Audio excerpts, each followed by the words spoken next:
మీ అమ్మ చేసిన తప్పుకి నువ్వు క్షమాపణ అడగడానికి వచ్చావా? కాదు, నిన్ను నడి బజార్లో నిలదీయడానికి వచ్చాను. అది నీ తరం కాదు.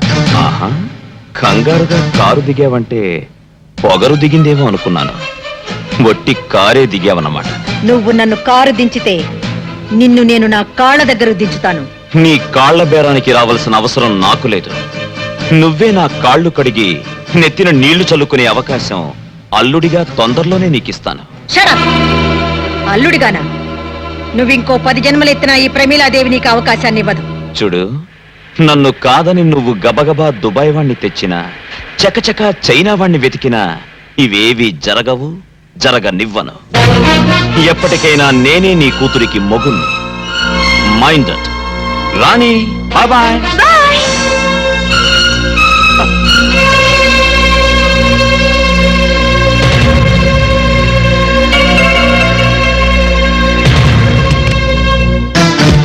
సుమిత్ర, నేనేమిటో తెలిసి కూడా నువ్వు నా మీద ప్రయోగాలు చేస్తే నీ కొడుకు నీకు దక్కడు. నడి రోడ్డు మీద నీ కొడుకు నన్ను నిలదీయడం, అదిరించి బెదిరించి అల్లుడు కావాలనుకోవడం నీ ఆలోచన అయితే అర్జెంటుగా నీ పద్ధతి మార్చుకోవడం మంచిది. లేకుంటే ఈ ప్రమీలాదేవి పరపతి ఏంటో ప్రాక్టికల్ గా చూడాల్సి ఉంటుంది.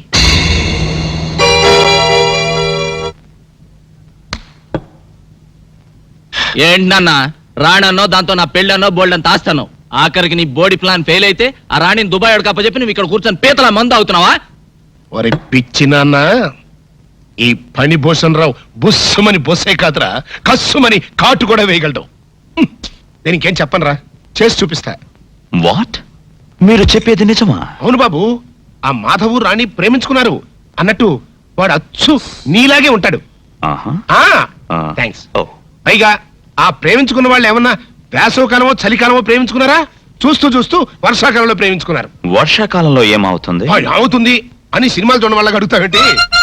వయసులో ఉన్న జంట కావాలని వర్షంలో తడిసి వాటేసుకుంటారు. ఆ తర్వాత బట్టలు పిండుకుంటూ ఉంటారు. అలా పిండుకునేటప్పుడు పవిడి జారిపోయినటువంటి హీరోయిన్ ని హీరో ఓరకంటను చూడటం, టెంప్ట్ అయిపోవటం, చలి కాసుకోవడానికి మంట దగ్గర పరిగెత్తటం, చూపులు చేతులు కలవటం, జంట మంట, మంట జంట పట్టు. అంటే ఇంకేముంది? హీరో గారు స్టైల్ గా బొత్తాలు పెట్టుకుని బయటికి వెళ్ళిపోతాడు. హీరోయిన్ ఏమో దిక్కుమందాలాగా మోకాళ్ళ మధ్యలో తలకాయ పెట్టుకుని ఏడుస్తూ కూర్చుంటుంది. అది అర్థమైందా? ఓ మై గాడ్, ఎంత మోసం! నా భార్య గుణవంతురాలై ఉండాలని కోరుకున్నాను, కానీ ఆస్తిపరురాలై ఉండాలని కాదు. అసలు నాకెందుకండి డబ్బు? దుబాయ్ లో ఉన్న డబ్బు ఏం చేయాలో తెలియక ఇండియాలో ఫ్యాక్టరీలు కొంటున్నాను. ఒకవేళ మా పెళ్లి జరిగితే రాణి ప్రాపర్టీలో సింగిల్ నయా పైసా కూడా టచ్ చేయకూడదు అనుకున్నాను. ప్రాపర్టీ మొత్తం మీకే రాసి చేయాలనుకున్నాను. ఎస్, మీకే. వాళ్ళ డాడీ దగ్గర లేకపోయినా రాణి మంచి చెట్లు మీరే మేనేజ్ చేశారటగా? అవును బాబు, నేనే చూశాను. అసలు నా పెంపకంలో కాబట్టే రాణి అంత బుద్ధిమంతురాలా పెరిగింది. ఏది ఆ వానపాట మన అదే అలా అని గిట్టని వాళ్ళు నీకెక్కడ చెబుతారు అని ముందుగానే వెళ్ళి మా సిస్టర్ నీతో చెప్పిరమ్మంది. అసలు మీ అత్తగారు చాలా నిజాయితీ పరురాలండి. మాట తేడా వచ్చిందంటే సహించదు. అందుకనే రాణిని కూడా అంత కట్టుదిట్టంగా పెంచింది. మరా మాధవ్ గాడు? ఆ విషయంలో తప్పంతా నాదే బాబు. ఏదో పెద్ద హోదాగల సంబంధం కదా అని నేనే మాట్లాడాను. మరైతే ఆ వానపాట కూడా మీరే దగ్గరుండి పాడించారా? లేదండి, అసలు ఈ సంవత్సరం వర్షాలు లేదే. హైదరాబాద్ లో వాటర్ ప్రాబ్లం అండి. ఇంకెక్కడ వానపాటలు? ఇదంతా ఎందుకు చెప్తున్నానంటే మా రాణి అలాంటిది కాదు అని చెప్పడానికి అన్నమాట. నువ్వు ఎలాగైనా సరే మా రాణిని పెళ్లి చేసుకోవాలి, కాదనకూడదు. మీ తండ్రి లాంటి. అదేంటి బాబు తండ్రి లాంటి వాడిని అంటావేంటి బాబాయ్? ఇక నుంచి నువ్వే నాకు గైడ్వి, గాడ్ ఫాదర్వి. థ్యాంక్స్ బాబు. మరి నేను వెళ్ళరానా? అలాగే బాబాయ్. ఇదిగో, నువ్వు మళ్ళీ మనసు మార్చుకోకూడదు. లేదు బాబాయ్, నువ్వు హ్యాపీగా వెళ్ళి మా పెళ్లి తర్వాత నీకు ఇవ్వబోయే రాణి ప్రాపర్టీని ఎలా మేనేజ్ చేసుకుంటావో ప్లాన్ వేసుకో. అలాగే బాబా, మరి నేను వెళ్ళరానా? ఆస్తి కావాలా బాబాయ్? ఇస్తా. నాన్న, నాన్న, నువ్వేంట్రా వెనక? నాన్న ఏంట్రా మీద పిచ్చిరా పుత్ర, నువ్వేం చెప్పు నాన్న? ఏంటి చెప్పేది? గూట్లో రాయి తెచ్చి గుండెల మీద పెట్టుకున్నట్టు ఎక్కడో ఉన్న దుబాయ్ అని తీసుకొచ్చి రాణి ఇంట్లో పెడతావా? కన్న కొడుక్కి ఇంత ద్రోహం చేస్తావా? నా రాణిని నాకు కాకుండా చేస్తావా? చెవులో పువ్వు పెట్టుకురా అన్నయ్య. కాలీఫ్లవర్ పెట్టుకోరా పెద్ద అబ్బాయి, వారం రోజులు వాడిపోకుండా ఉంటుంది. క్యాలీఫ్లవర్ కాకపోతే అరటి పువ్వు పెట్టుకుంటాడు. గెలేసేంత వరకు ప్రాబ్లం ఉండదు. నువ్వు నార్మల్గా ఎర్రంకమ్మా. చూడు పెద్దడా, ఆస్తి మొత్తం మనకి ఇచ్చేసి అమ్మాయిని మాత్రం తీసుకెళ్తానని ఆ వివేక్ నాకు స్వయంగా చెప్పాడురా. ఆస్తి వచ్చిన రాణి పోతుంది కదన్నా. లేకపోతే పని. ఆస్తి వస్తే అంతకి అంత కట్నం తెచ్చే మరో మహారాణి నీకు పెళ్ళం అవుతుంది. ఓయ్ ఇదేదో నాకు డౌటే. నాకు అదే. అబ్బబ్బబ్బబ్బా, మీ ఇద్దరు కలిసి నన్ను మింగుతున్నారా? మాకు మాత్రం ఏం డౌట్ లేదు. మీరు లోపల మండి.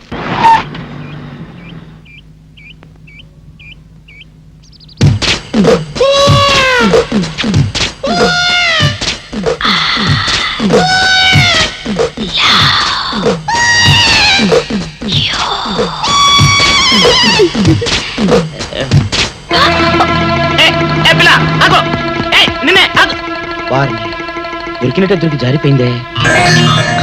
పాపా దొరికిపోయావు. కారు నెంబర్ దొరికింది, నీ అడ్రస్ పట్టేస్తాను. ఏమిటి, వివేక్ ఇష్టం లేదని చెప్పాడా? ఎందుకని? మాధవ్కి మీ అమ్మాయికి మధ్య జరిగిన ప్రేమ వ్యవహారం అంతా ఎవడో రాస్కల్ వివేక్ చెప్పేశాడమ్మా. ఎవరు చెప్పారో పేరేమని చెప్పాడా? చెప్పాడమ్మా. అబ్బా, మింగుతున్నారు కదండి. చల్లమ్మా, జరగాల్సింది ఏదో చూడక ఆడెవడో సన్నాసి గురించి మనకెందుకు చెప్పు. రావు గారు మీరు చెప్పండి, ఎవరతను?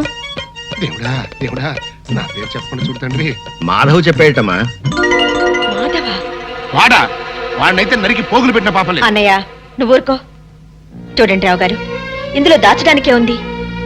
రాణి మాధవులు ఇద్దరు ప్రేమించుకునేది నిజమే, వాళ్ళ ప్రేమ పెళ్లి దాకా వచ్చింది కూడా నిజమే. కాకపోతే వాళ్ళది దగాకోర్ల కుటుంబం అని తెలుసుకున్నాక రాణి కూడా మాధవ్కు దూరంగా ఉండడం ప్రారంభించింది. ఆయనింటి పిల్ల తనకు కాకుండా పోతుందన్న అక్కస్తో లేనిపోనివి కల్పించి చెప్పాడా మాధవ్. ఎలాగైనా సరే వివేక్తో మీరే సర్ది చెప్పాలి ప్లీజ్ రావు గారు. నాకు తెలిసినంత వరకు వివేక్ తన జీవితంలో తొలిసారిగా ప్రేమించింది రాణిని. అతడికి నచ్చ చెప్పడం, ఒప్పించడం పెద్ద కష్టమైన పనేం కాదు. నేను మాట్లాడతానుగా. సరే వస్తానమ్మా. మంచిది.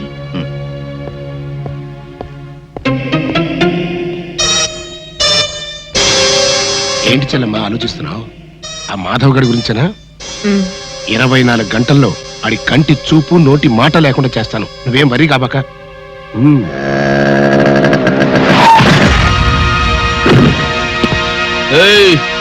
ఏం బే కళ్ళు కనబట్లా? ఏంటా కళ్ళేంట్రా, నీ ఒళ్ళు కూడా క్లియర్ గా కనిపిస్తోంది.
మెత్త మెత్తగా ఊరుకుంటుంటే నా మీదకు రౌడీల్ని పంపిస్తావా?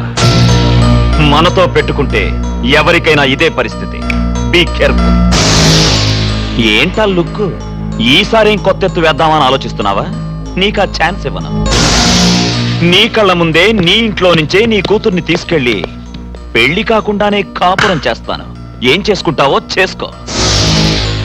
రాణి, రాణి, రాణి రా వెళ్దాం. ఎక్కడికి? అవును నేను రాను. ఎందుకని? మనసు మార్చుకున్నాను. మార్చుకోవడానికి నీ మనసు ఏమన్నా బట్టల కొట్ట? ఈ చీర బాలేదని ఆ చీర, ఆ చీర బాలేదని ఇంకో చీర మార్చుకున్నట్టు? నీతో మాట్లాడనవసరం. తల్లిదండ్రులకు దూరమైన ఆడపిల్ల బ్రతికేమిటో రాత్రి స్టార్ టీవీలో ఓ సీరియల్ చూసాక అర్థమైంది. నైట్ అంతా సీరియస్ గా ఆలోచించి ఓ నిర్ణయానికి వచ్చాను. ఆ నిర్ణయాన్ని మాత్రం ఇవాళ జీటీవీని చూసి మార్చుకోవని గ్యారంటీ ఏంటి? మార్చుకోను. ఎందుకంటే ఇవాళ నుంచి నేను టీవీ చూడటం మానేసి మా మమ్మీ చెప్పినట్టుగా వింటాను. That's my daughter. అవును మమ్మీ, ఇవాళ నుంచి నేను నువ్వు చెప్పినట్టే నడుచుకుంటాను. ఏమిటి ఇంకా నిలబడ్డావు? నా కూతురు ఈడ్చి ముఖం మీద కొట్టినట్టు చెప్పినా నీకు అర్థం కాలేదా? నీ కూతురేదో నా కోసం తెగ ఆరాట పడిపోతుంది అనుకుని వచ్చాను గాని దేశంలో అమ్మాయిలు కరువే కాదు. నేను కో అంటే కోటి మంది అమ్మాయిలు క్యూలో నించుంటారు. నువ్వు మీ అమ్మాయి దుబాయ్ వెళ్ళి ఆ ఆయిల్ బావులో దూకండి. మమ్మీ నాలో ఈ మార్పు చూసి షాక్ తిన్నావు కదూ? అవును మమ్మీ, నువ్వు చెప్పిందంతా నిజమే. Baby, I'm proud of you. I love you baby, I love you. ఆహా, తల్లి కూతుళ్ళు అనే తెలుగు సినిమా చూసినట్టుగా ఉంది. చెల్లమా, ఇటు అమ్మాయి మనసు మార్చుకుంది, అటు రావు గారు మాట విని వివేక్ పెళ్లికి ఇష్టపడ్డాడు. ఇంకా ఇంతకంటే ఏం కావాలి చెప్పు? ఇదిగో మళ్ళీ ఆ మాధవ్ గారు రెచ్చిపోయి రాణి వెనకాల పడకముందే వివేక్ కి రాణికి అర్జెంట్ గా రిజిస్టర్ మ్యారేజ్ చేసావనుకో గొడవ వదిలిపోద్ది. రిజిస్టర్ మ్యారేజా? ఏమిటనయ్యా నువ్వు అనేది? నీకేమైనా మతిపోయిందా? ఊళ్ళో వాళ్ళకి తెలియకుండా ఆ అబ్బాయి తల్లిదండ్రులు రాకుండా దీనికి వివేక్ ఒప్పుకుంటాడా? ఎందుకు ఒప్పుకోడు? వాళ్ళంతా వచ్చిన తర్వాత ఆకాశం అంత పందిరి, భూదేవంత మండపం వేసి మళ్ళీ వీళ్ళ పెళ్లి బ్రహ్మాండంగా జరిపిద్దాం. ముందా మాధవ్ గారి బారి నుంచి తప్పించుకోవాలంటే ఇదొక్కటే మార్గం. ఇగో ఇంకేం మాట్లాడకు, ఆ కథ నేను నడిపిస్తాను. అంతేనంటావా? అంతే. సరే.